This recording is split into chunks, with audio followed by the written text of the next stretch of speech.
नारायणं नमस्कृत्यं नरं चैव नरोत्तमं देवीं सरस्वतीं व्यासं ततो जयमुदीरयेत्। अथ सकल सौभाग्यदायक श्री विष्णु सहस्रनाम स्तोत्रम्।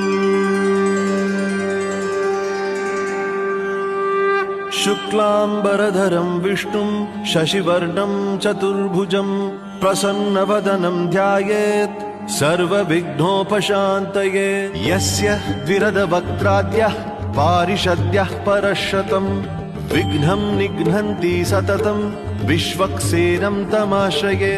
व्यासं वसिष्ठनप्तारं शक्तेः पौत्रमकल्मषं पराशरात्मजं वन्दे शुकतातं तपोनिधिं। व्यासाय विष्णुरूपाय व्यासरूपाय